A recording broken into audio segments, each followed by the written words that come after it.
Merancang husnul hatimah. Mengharapkan bahagia ketika menutup usia. Husnul hatimah. Bahagia di usia senja. Siapa yang tidak mahu? Semua orang. Saya kira ingin mendapatkannya. Termasuk saya dan Anda.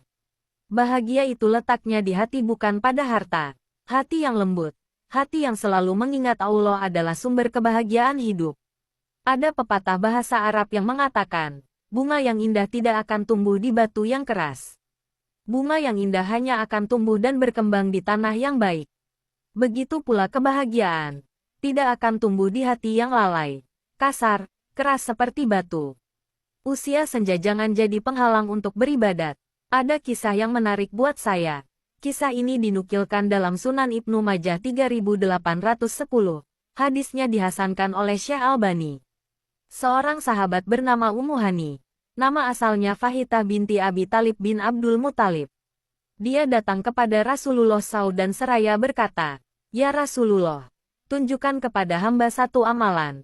Sesungguhnya diriku telah menjangkau usia senja, dan badanku sudah mulai lemah."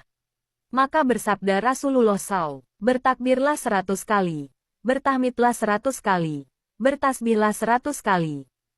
Sesungguhnya pahala dari kalimat tersebut lebih baik dibandingkan dengan mempersiapkan 100 kuda pilihan untuk jihad fisabilillah. Lebih baik dibandingkan dengan menyembelih 100 ekor unta lalu dibahagikan dagingnya kepada fakir miskin. Lebih baik dibandingkan membebaskan 100 orang hamba." Subhanallah. Membaca hadis di atas membuat pembaca yang sudah lanjut usia mestinya terus bersemangat dalam beribadat kepada Allah SWT. Jika usia kita sudah menjangkau 50 tahun berhati-hatilah karena kita dalam tawanan Allah. Demikian menurut salah satu ucapan ulama salaf.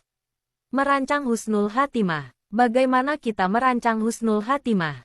Ini langkah-langkahnya. 1. Membiasakan melakukan ketaatan. Agar mati dalam ketaatan kepada Allah. Meninggal ketika sujud dalam sholat. Meninggal ketika umrah atau haji. Menuntut ilmu, zikir dan ketaatan-ketaatan lainnya. 2. Membayangkan beratnya kematian dan atau sakaratul maut. Sakaratul maut diumpamakan seperti kambing yang disayat hidup-hidup. Hadis Sahih Muslim. Ibnu Abbas menyebutkan Rasulullah SAW bersabda, "Sesungguhnya malaikat maut datang kepada kalian 70 kali setiap hari, tapi kalian tenggelam dalam gelak tawa." Jika sehari 70 kali malaikat maut menjenguk kita itu artinya setiap 21 menit sekali malaikat maut datang kepada kita. Sudahkah kita menyadarinya? 3. Membayangkan kehidupan setelah mati. Cara ini banyak dilakukan para ulama salaf. 4. Memohon kepada Allah dengan doa-doa agar meninggal dunia dalam keadaan husnul hatimah. 5. Bergaul dengan orang-orang soleh. Karena yang mewarnai seseorang itu dengan siapa dia berkawan. 6. Meminta taufik kepada Allah. 7. Menjauhi kebiasaan buruk. 8. Membiasakan zikir pagi dan petang. Jangan tinggalkan juga sayyidul istighfar.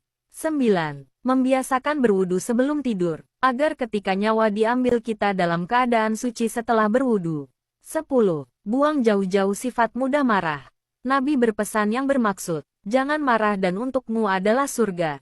Mudah marah juga menunjukkan rendahnya pribadi kita. Penelitian terkini, mudah marah membuat pembuluh darah mudah pecah dan bisa membawa kematian. Semoga kita semua diambil nyawa dalam keadaan husnul hatimah. Amin ya robbal alamin.